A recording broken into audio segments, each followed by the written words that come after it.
Fleet Admiral Min Seo Kwan stood on the command bridge of the human dreadnought Unconquerable, watching the largest military gathering in galactic history assemble against her forces. 3 massive alien fleets had converged in the neutral Kepler sector, their combined firepower capable of sterilizing entire star systems. "Admiral," reported Captain Jae-ho Shin from his fighter escort, "enemy fleet composition is as expected. The Vorthok Armada brought their heavy battleships, the Kalani have deployed their fast attack squadrons, and the Morvac sent their fortress ships." "How many total?" Min Seo asked calmly. 843 vessels, ma'am. Everything, from destroyers to dreadnoughts." Dr. Yejin Bayek looked up from her weapons station. "Admiral, the alien fleets are moving into attack formation. They're using the classic pincer movement, trying to surround our position." Min Seo nodded. She had studied alien military tactics for decades, learning from every battle they had ever fought. The approaching forces were following their standard playbook perfectly, which meant they were entirely predictable. "Communications," she ordered. "Open a channel to the alien fleet commanders." The main screen divided into multiple sections, showing the faces of the alien leadership. Admiral Korvac Nam led the Vorthak forces, his 4 arms working constantly at control panels. General Thyrix commanded the Morvac fortress ships, her scarred shell reflecting the red battle lights of her bridge. Wing Commander Zaven of the Kalani looked nervous but determined, his golden feathers bright against his uniform. "Alien commanders," Min Seo said formally. "I am Fleet Admiral Kwan of the Human Colonial Navy. You have assembled an impressive force." "Admiral Kwan," Korvac replied. "You are outnumbered 800 to 1. Surrender now and your crews will be treated according to galactic law." 800 to 1? Min Seo looked puzzled. "I count 27 human vessels in this engagement zone. 27 against 800, General Thyrix said firmly. "The odds are not in your favor." "General, I think you misunderstand the situation. We're not outnumbered. We're simply giving you a fair chance." The alien commanders exchanged glances, unsure if they were hearing arrogance or insanity. "Admiral," Wing Commander Zaven said carefully, "your technology may be advanced, but numbers matter in warfare. We have overwhelming superiority." "Do you?" Min Seo touched a control on her command chair. "Navigation. Show our guests the real tactical situation."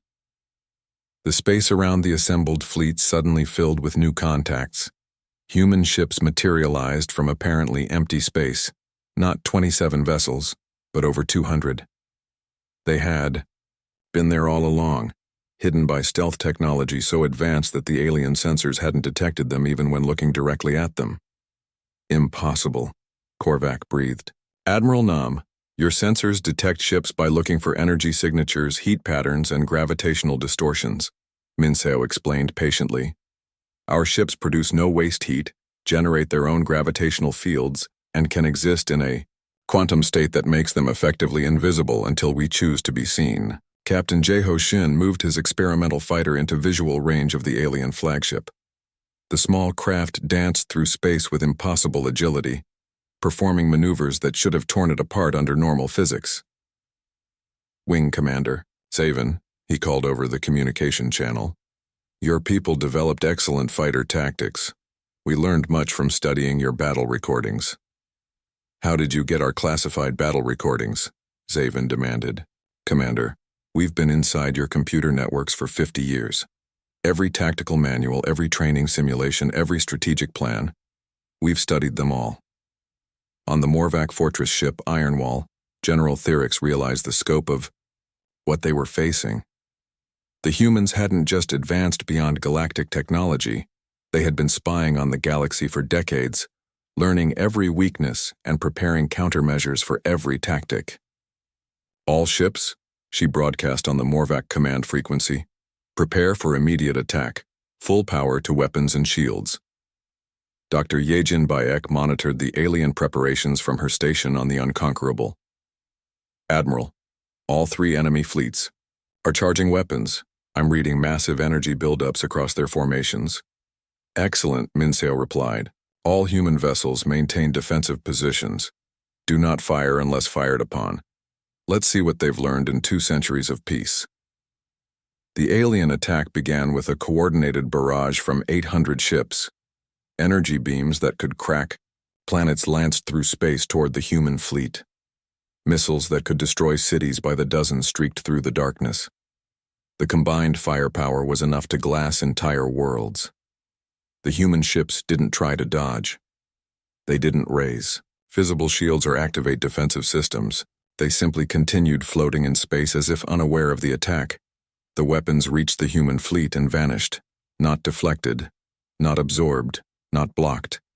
They simply ceased to exist, as if they had never been fired at all.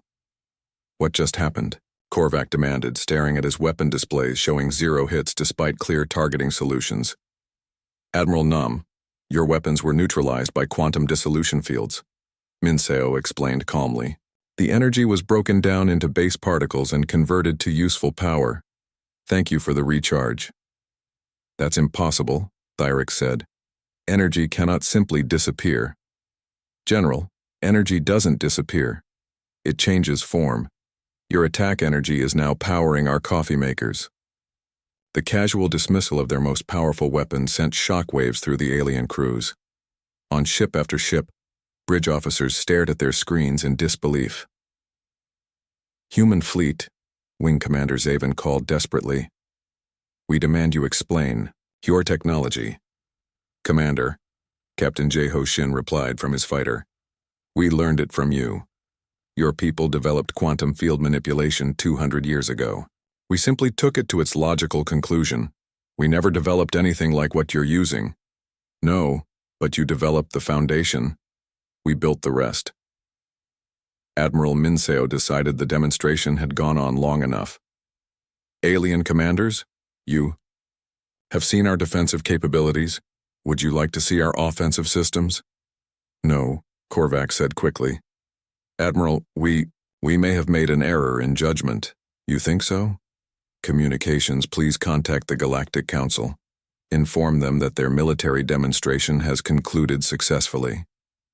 Admiral, General Thyrix asked carefully, what are your terms? Our terms haven't changed, General. We want full membership in the galactic community with voting rights proportional to our capabilities. We want to help solve the problems that have been growing while you spent resources preparing for this battle. And if we agree, then we share our technology, our resources, and our knowledge. Together we build a better galaxy. And if we refuse? Minseo's expression became serious. General, what you just witnessed was a completely defensive action. We have not yet shown you what our weapons can do. I sincerely hope we never have to. Wing Commander Zaven looked at his tactical displays showing hundreds of human ships that had appeared from nowhere, armed with technology that made their weapons useless. Admiral Quan, what guarantee do we have that humanity won't use this advantage to conquer the galaxy? Commander, if we wanted to conquer the galaxy, would we be talking to you right now? We could have destroyed your fleets before you knew we were here. Instead, we're offering partnership. Captain Ho Shin's fighter performed an impossible loop around the alien flagship, demonstrating maneuverability that defied physics. Wing Commander, look at what we've accomplished in isolation. Imagine what we could accomplish working together. Dr. Yejin Bayek reported quietly to Admiral Minseo, Ma'am, I'm detecting massive stress responses from the alien crews. Heart rates elevated, panic reactions spreading through their formations. Open a general communication channel, Minseo ordered. All ships, alien and human. The channel opened, carrying her voice to every vessel in the engagement zone. To all personnel, alien and human alike, this demonstration is over. No one has been harmed. No ships have been damaged.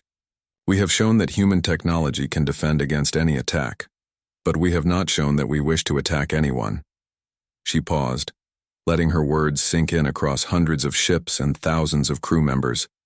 The galaxy stands at a crossroads. We can continue down the old path of suspicion, competition, and isolated development. Or we can choose a new path of cooperation, shared knowledge, and combined strength. Humanity offers its hand in partnership. The choice of whether to take, it belongs to you. The alien fleets hung in space, their commanders realizing that everything they thought they knew about the balance of power had changed forever. The humans had not conquered them through force, but they had made conquest unnecessary by demonstrating that resistance would be futile. The age of human isolation was over.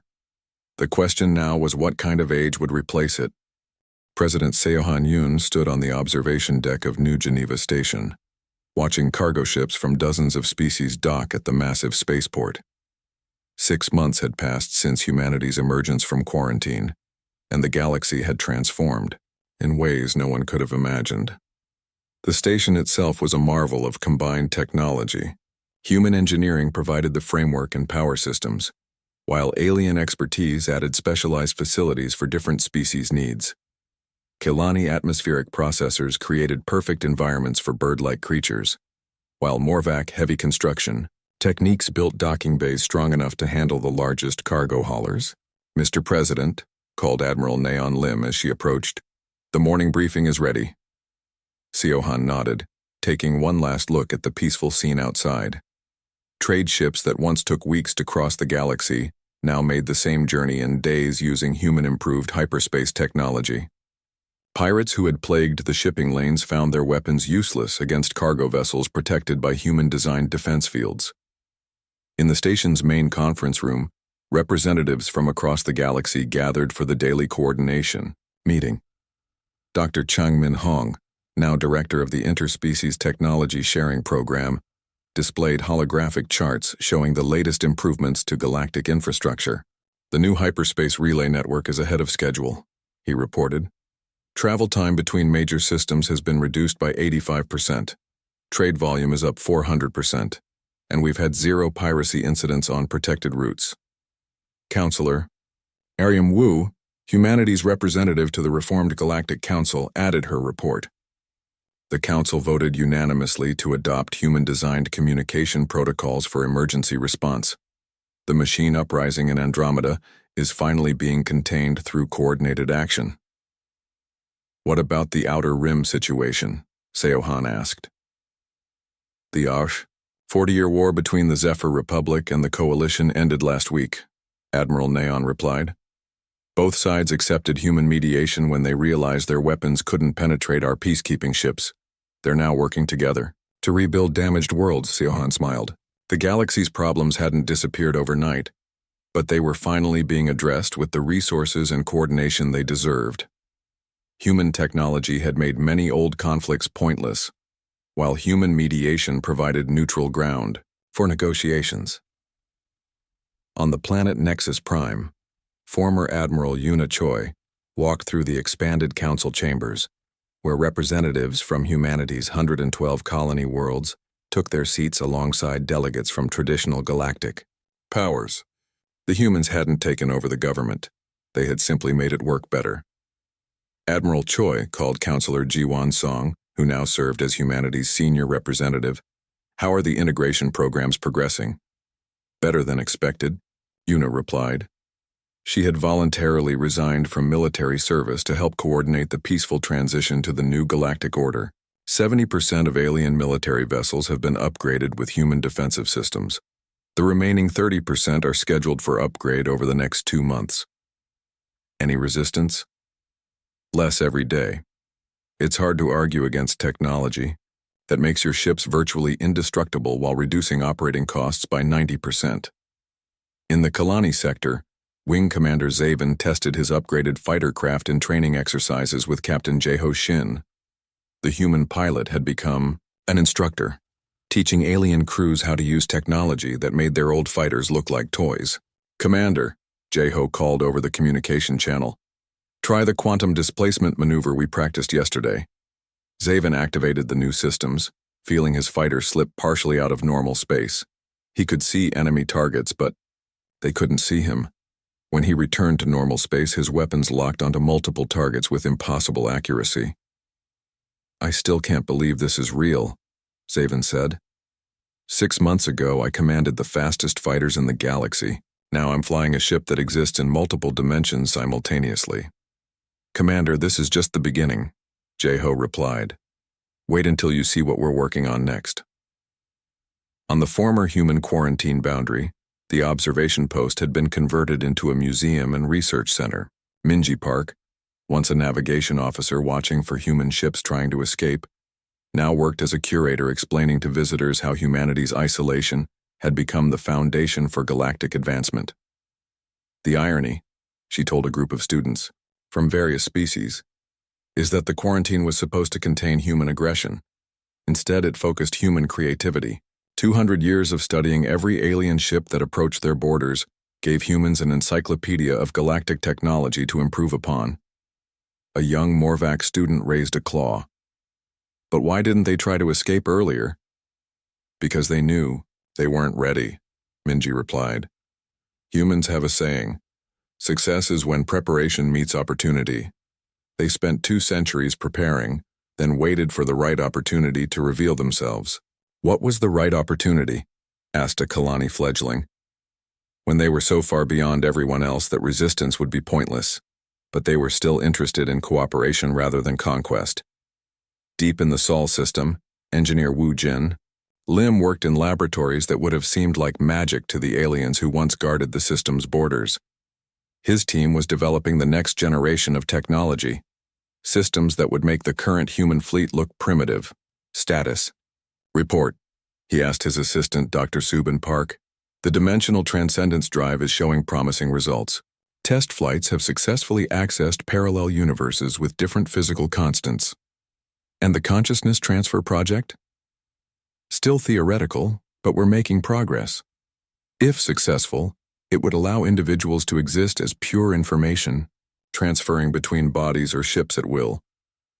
Wu Jin nodded, thinking about the implications. Humanity had already reshaped one galaxy. Soon they might have access to infinite galaxies, each with its own unique challenges and opportunities. On New Geneva Station, President Seohan received a priority alert from the Deep Space Monitoring Network. Commander Daehyun Kim, now head of Galactic Exploration, appeared on the communication screen. Mr. President, we've detected signals from outside the galaxy. Unknown alien contacts, possibly hostile, approaching from the direction of the Andromeda Galaxy. How far out? 6 months at their current speed. Their technology appears more advanced than what the galaxy had before our emergence, but, well, within our ability to handle. Seohan considered the implications. The galaxy had just finished adapting to humanity's presence. Now they faced the possibility of contact with truly alien civilizations from beyond their borders. Commander, prepare the usual greeting protocols, and inform the Galactic Council that we may have new neighbors to meet. Understood, sir. Should we prepare for the possibility of hostile contact? Commander, we've turned 800 enemy warships into allies without firing a shot. I have faith we can handle whatever's coming from outside the galaxy. As the communication ended, Seohan looked out at the bustling spaceport again. Ships from dozens of species worked together, their crews learning human technology, while contributing their own expertise. The galaxy had become something new, not a human empire, but a true cooperative civilization where everyone benefited from shared knowledge and combined resources. Humanity had waited 200 years for their moment to emerge from quarantine. They had used that time not just to become stronger, but to become wiser. When they finally revealed themselves, it wasn't as conquerors seeking to dominate, but as partners offering to elevate everyone. The old galaxy had been divided by fear, suspicion, and competition. The new galaxy was united by cooperation, shared purpose, and the understanding that everyone was stronger together than alone. As unknown signals approached from the void between galaxies, the reformed galactic civilization prepared to face its next challenge. But this time, they wouldn't face it as separate species competing for resources and territory. They would face it as humanity had taught them to face everything. Together. Admiral Nyan approached the observation deck where President Seohan stood watching the peaceful traffic of interstellar commerce. Sir, the Council is asking for your guidance on the approaching contacts. Some members are nervous about meeting another potentially hostile alien civilization. Seohan smiled, remembering the fear in alien eyes when humanity first emerged from quarantine. Admiral, tell the Council not to worry. We've had excellent teachers in how to turn enemies into allies. Sir, the same species who locked us away for 2 centuries are now our closest partners in building a better galaxy. If we could accomplish that transformation, I have great confidence in our ability to handle whatever the universe sends our way. The galaxy had learned that isolation breeds strength, preparation creates opportunity, and wisdom transforms enemies into allies. Whatever came next, they would face it not as the fragmented, competitive civilization they had been, but as the united, cooperative society they had become. The age of human emergence was over. The age of galactic unity had begun. Admiral Una Choi sat in her command chair, watching the endless stars through the wide window of the Vorthak observation post. The space station was huge, built to watch over the most dangerous area in the galaxy. But for 200 years, this area had been quiet. Too quiet. The Sol system lay before them, wrapped in invisible barriers that kept the humans inside. Everyone in the galaxy knew the story. Humans were violent creatures who fought wars over everything. When they first reached the stars, they attacked anyone they met. The Galactic Council had no choice but to lock them away in their own system. "Another quiet day," said Lieutenant Jinwoo Park, checking his screens. No signals from inside the zone, no ships trying to leave. Nothing. Una nodded. She had been watching this sector for 30 years. Her father watched it before her, and his father before that. Generation after generation of aliens keeping guard over the humans. But the humans never tried to break out. They never sent messages. They just stayed inside their little corner of space. "Maybe they killed themselves off," Jinwoo said with a laugh. "Humans love fighting. Maybe they ran out of aliens to fight and started fighting each other." Una frowned. She had read the old reports many times. Humans were dangerous, yes, but they were also smart. Too smart to just disappear. But what else could explain the silence? The observation post held 5,000 alien soldiers from different species. Vorthak warriors with their blue skin and forearms. Kalani scouts with their bird-like features and sharp eyes. Morvac engineers with their thick shells and steady hands. All of them watching the human zone, waiting for something that never came. "Admiral," called Navigation Officer Minji Park from her station. She was young for her rank, but had the sharpest eyes in the fleet. "I'm getting a strange reading." Una walked over to Minji's station. The screens showed the usual empty space, around the Sol system, but one small dot was blinking at the edge of human territory. "What am I looking at?" Una asked. Long-range sensors picked up something. Just for a second. Then it was gone. Minji touched the screen where the dot had been, but it was big. Really big. How big? Bigger than our largest battleship. Maybe twice as big. Una felt a cold touch in her stomach. No human ship had ever been that large. The humans barely had working ships when they were locked away. Their biggest vessels were small and crude, held together with metal plates and hope. "Run the scan again," she ordered. Minji's fingers flew over her controls. The sensors reached out into space, searching for whatever had made that brief signal. For long minutes they found nothing. Then, just as Una was ready to call it a mistake, the dot appeared again. This time, it stayed on the screen for 3 full seconds. "There," Minji whispered. "Did you see it?" Una had seen it. And it was moving.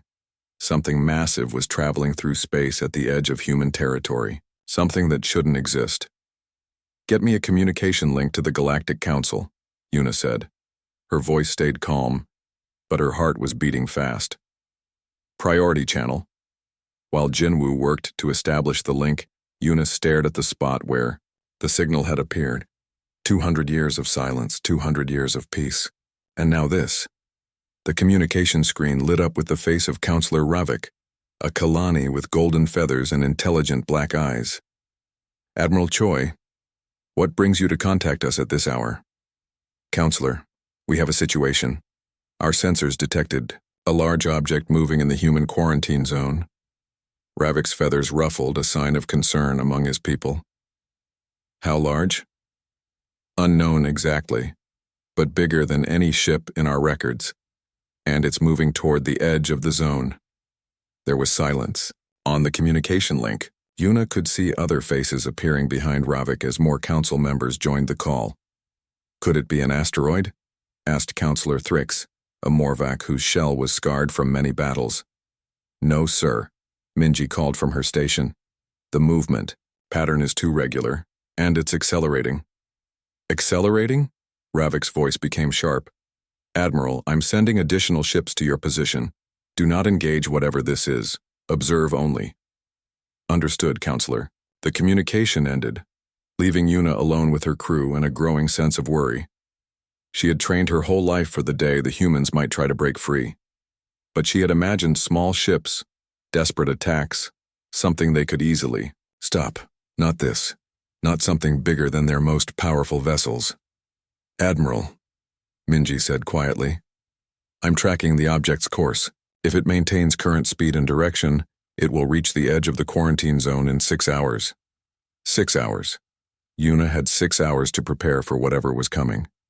She activated the station's alert system, and red lights began flashing throughout the observation post. Thousands of alien soldiers moved to their battle stations, checking weapons and armor they had never expected to use. In the weapons bay, Chief Gunner Byung-jae Kim ran system checks on the massive cannons that could destroy a city. The observation post was more than a watching station. It was a fortress built to stop any human ship that tried to leave the quarantine zone. All systems ready, Admiral, he reported. We can stop anything that comes out of that zone. Yuna hoped he was right, but something deep in her mind whispered that they might be facing more than they were ready for. As the hours passed, more alien ships arrived. Sleek Forthak destroyers, fast Kalani scouts, and heavy Morvac battleships. By the time the unknown object was an hour from the zone's edge, 50 alien vessels surrounded the area. All weapons pointed toward the spot where it would appear. Contact in 60 minutes, Minji announced. Yuna opened a channel to all the ships in her fleet. This is Admiral Choi. We don't know what's coming out of that zone, but we know our duty. The humans have been contained for 200 years. Whatever they've built, whatever they think they can do, we will stop them. Stay sharp, stay ready. The alien crews responded with determination. They were the best the galaxy had to offer. They had technology that had been improving for centuries. They had numbers. They had experience. But as Yuna watched the edge of the quarantine zone, she couldn't shake the feeling that they were about to face something no one in the galaxy was ready for. 30 minutes, Minji reported. Yuna gripped her command chair, tighter. Soon, they would have answers. Soon, they would know what the humans had been doing in their long silence. 10 minutes. The fleet moved into attack formation. Every weapon was charged and ready. 5 minutes. Yuna held her breath. 1 minute. Space at the edge of the quarantine zone began to shimmer like water. Something was coming through. Contact, Minji whispered. And then they saw it. A ship unlike anything in the galaxy. Not crude metal plates held together with desperation. This was smooth, elegant, and absolutely massive. It seemed to drink in the light of nearby stars. Its surface, dark and gleaming. Energy patterns danced across its hull like living things. By all the stars, someone whispered on the communication channel. The human ship moved toward them with calm confidence. It showed no fear of the 50 alien vessels waiting for it. It made no aggressive moves, but somehow felt more dangerous than anything Yuna had ever seen. Admiral? Came a new voice over the communications. The voice was human, speaking in the old common tongue. This is Commander Daehyun Kim of the vessel. Indomitable, we need to talk. Commander Daehyun Kim stood on the bridge of the Indomitable, looking at the alien fleet through the main screen. 50 ships pointed their weapons at his vessel, but he felt no fear. After 200 years of preparation, this moment felt like coming home.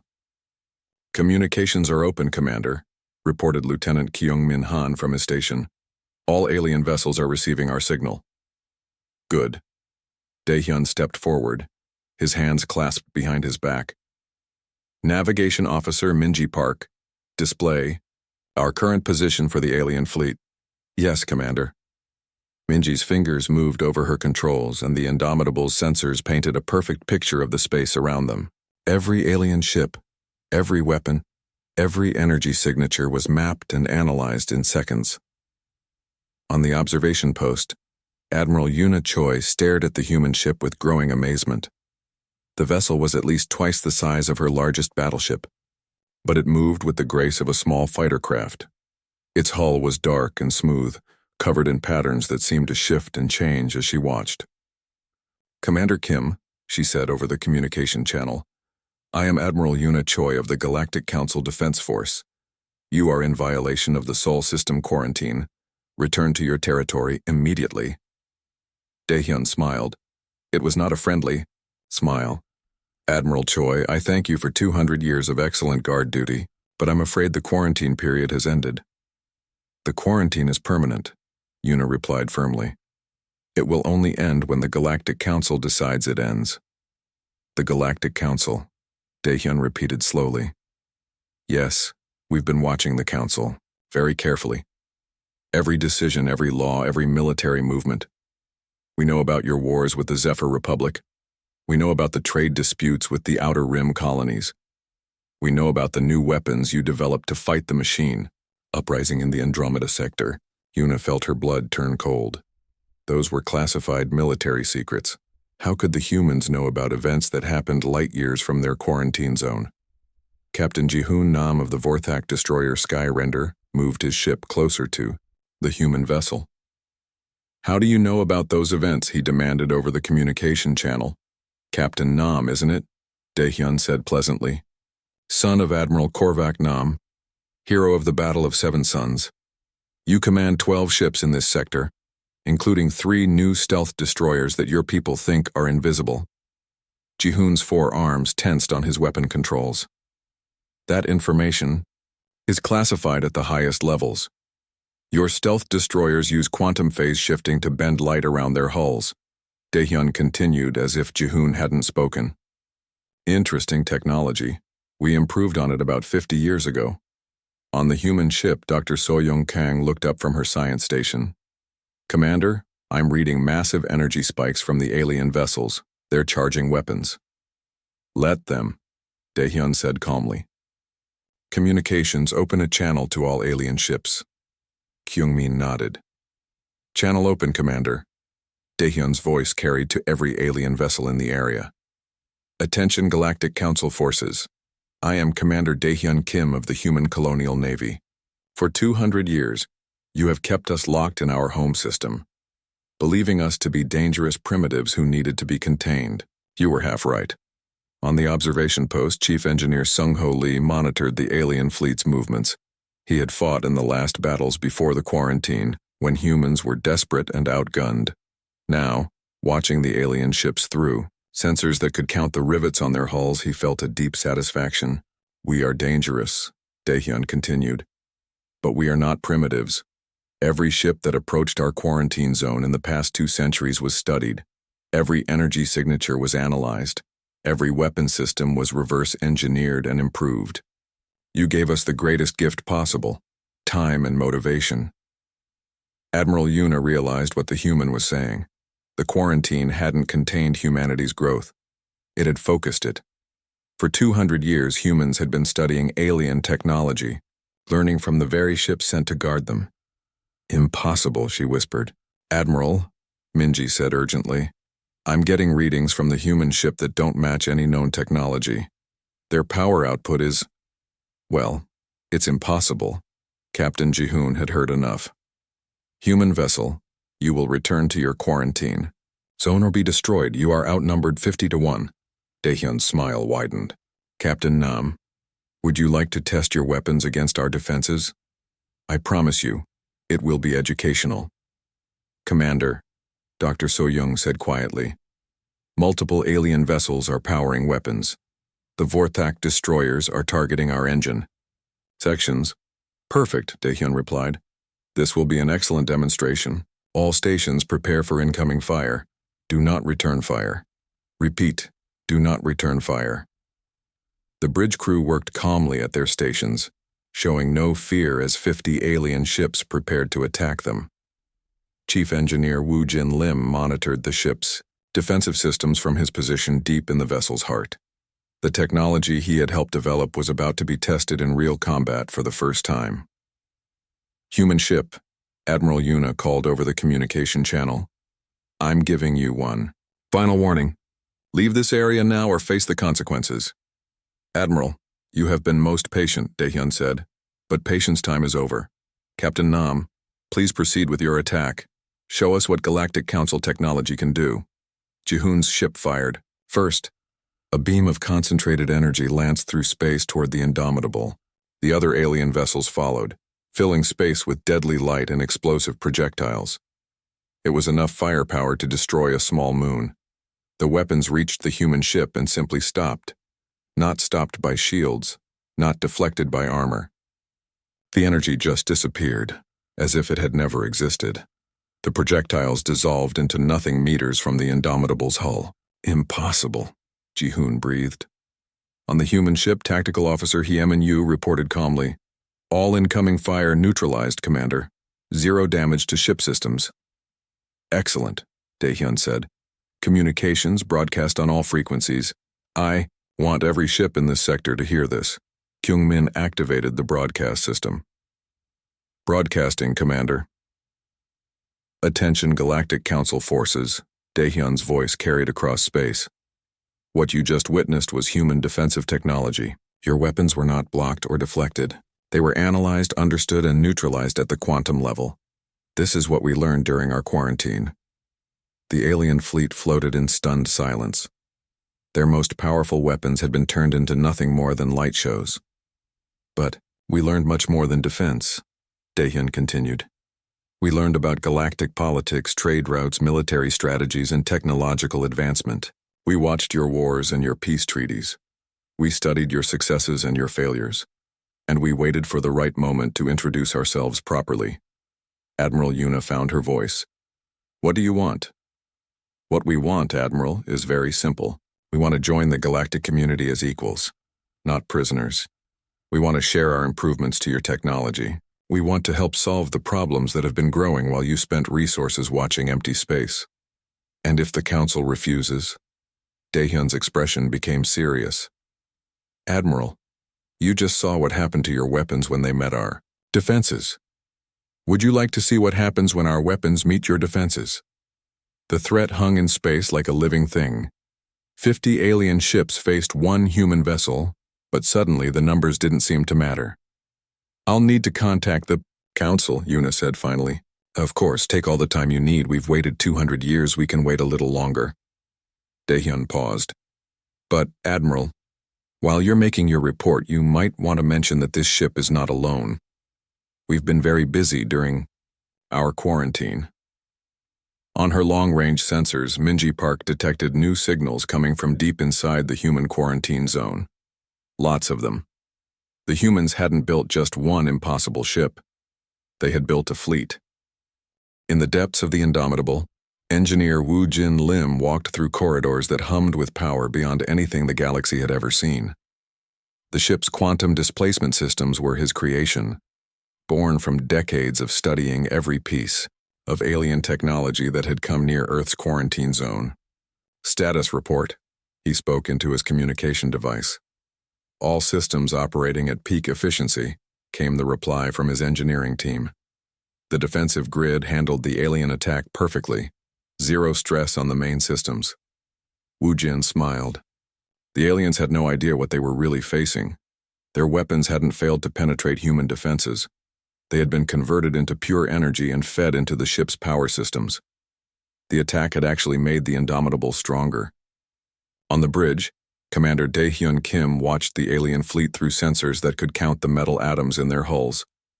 The technology gap was so vast that he almost felt sorry for them. Almost. Commander, Dr. Soyoung Kang called from her station. I'm receiving distress signals from several alien vessels. It appears our defensive demonstration caused some of their crew members to collapse. Collapse? Daehyun frowned.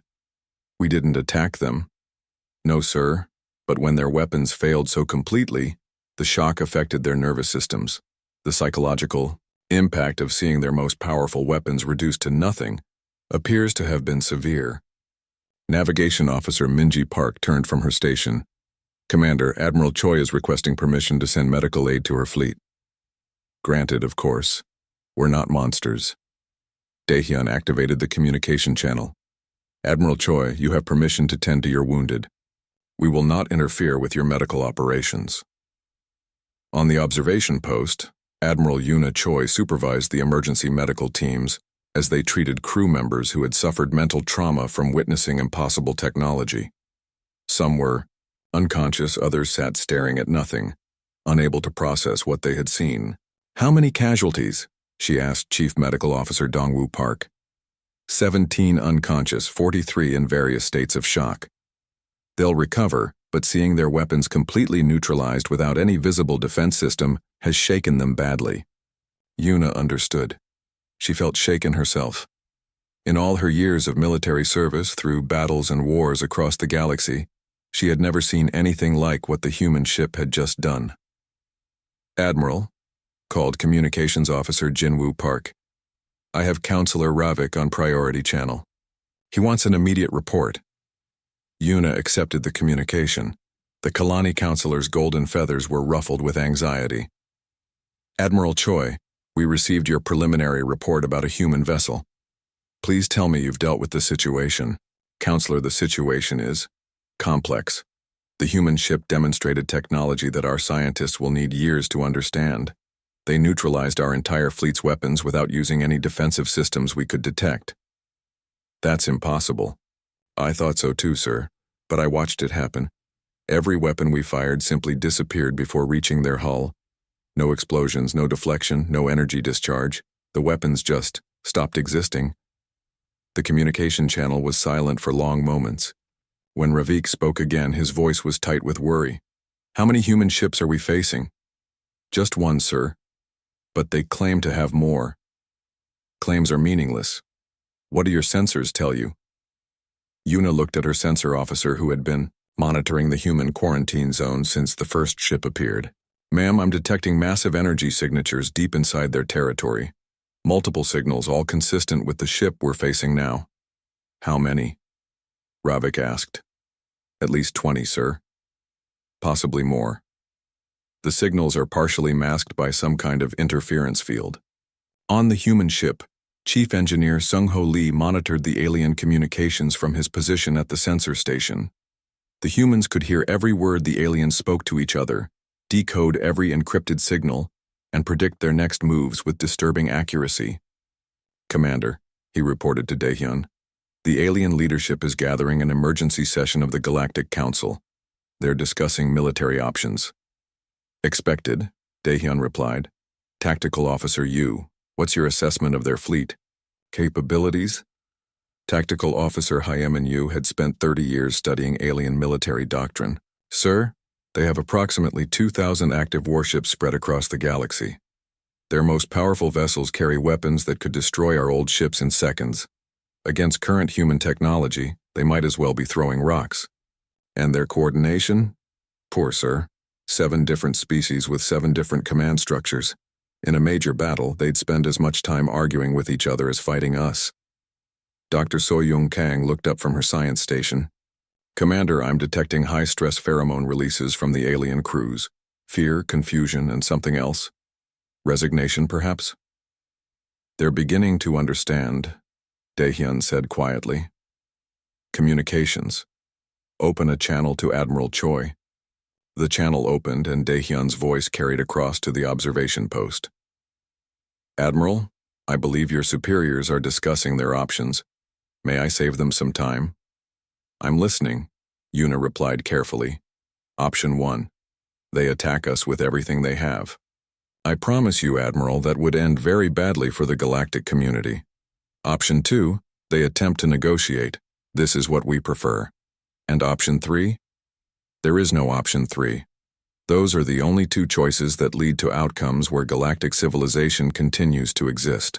The casual way Daehyun spoke about the destruction of galactic civilization sent chills through every alien who heard him.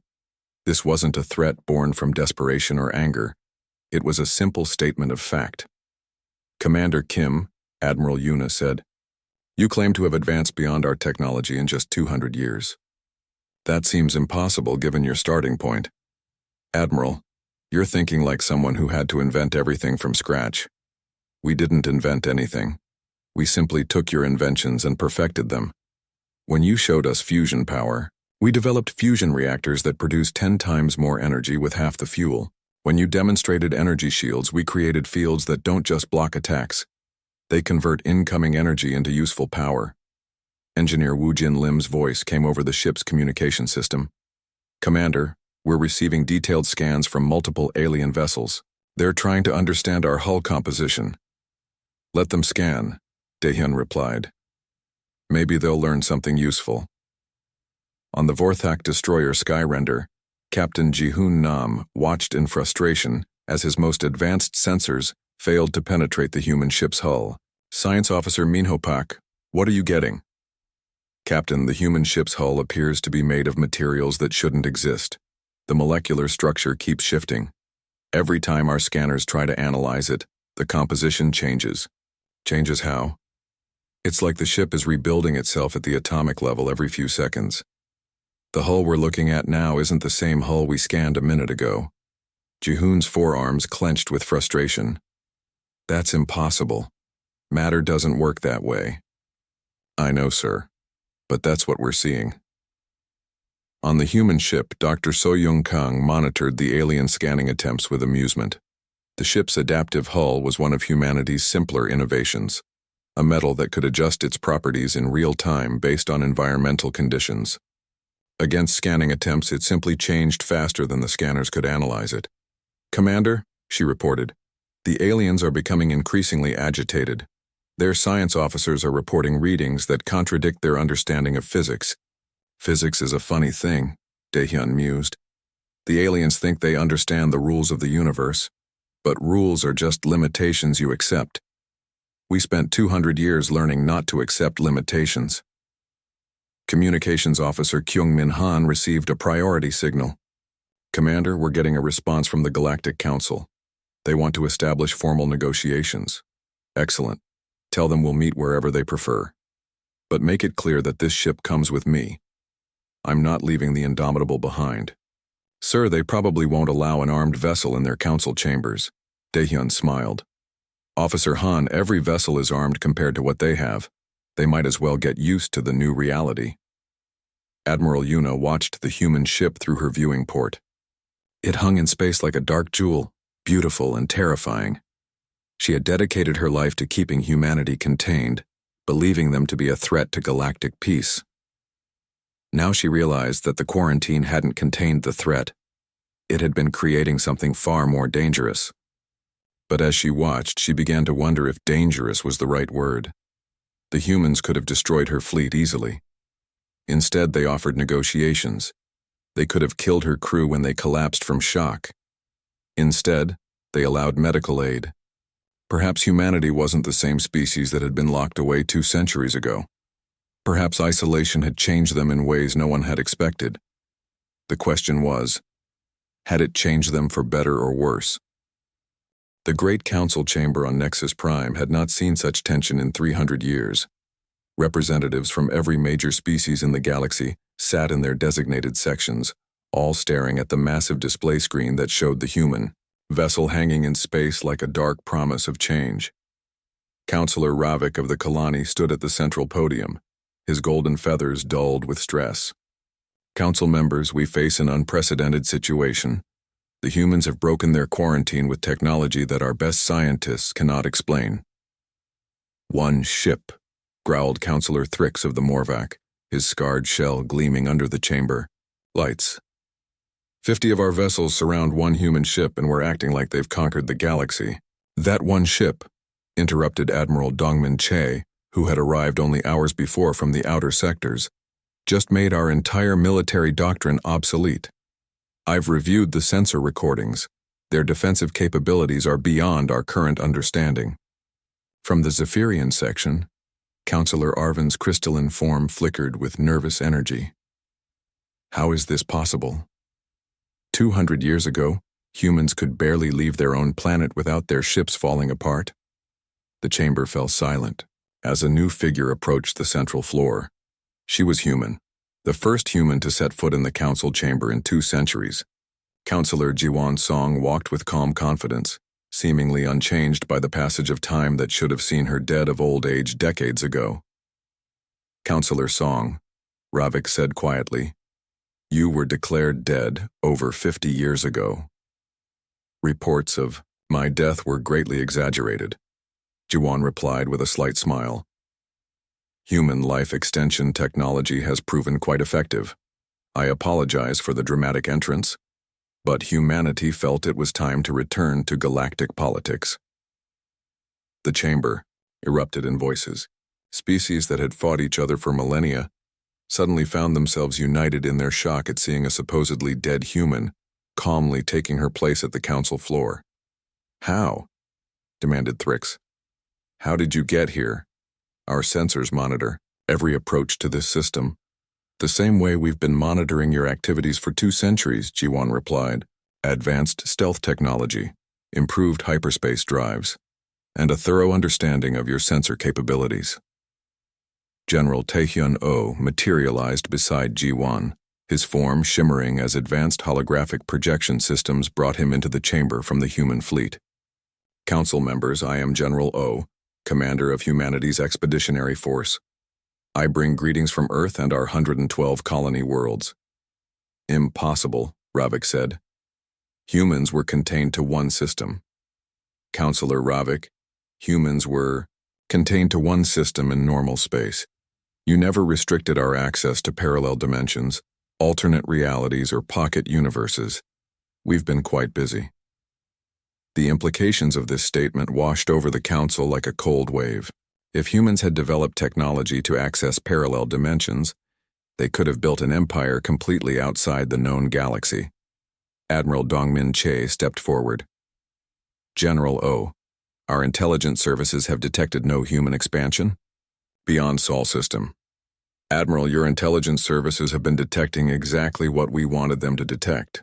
Every probe you sent into our space, every spy satellite you positioned at our borders, every listening post you established in nearby systems, we knew about them all. We fed them the information we wanted you to have. Ambassador Haeun Kim appeared next to the general, her holographic form dressed in flowing robes that seemed to be made of liquid starlight. For 200 years, you believed us to be primitive prisoners. In reality, we were students with the entire galaxy as our classroom. Every war you fought, every treaty you signed, every technological advancement you made, we learned from it all. From the Kalani section, Sub-Counselor Jae-min Yoon leaned forward. What do you want? Why reveal yourselves now? An excellent question, Jiwan replied. We want what we've always wanted, to take our place as members of the galactic community, but not as junior partners or reformed prisoners, as equals. Equals? Thrix's shell cracked with indignation. You've been locked away for 2 centuries while we built the greatest civilization in galactic history. Have you? General O asked mildly. Let me share some observations from our long exile. The Zephyr Republic and the Outer Rim Coalition have been fighting the same war for 40 years with no progress on either side. The machine uprising in Andromeda continues to spread because no one can agree on a coordinated response.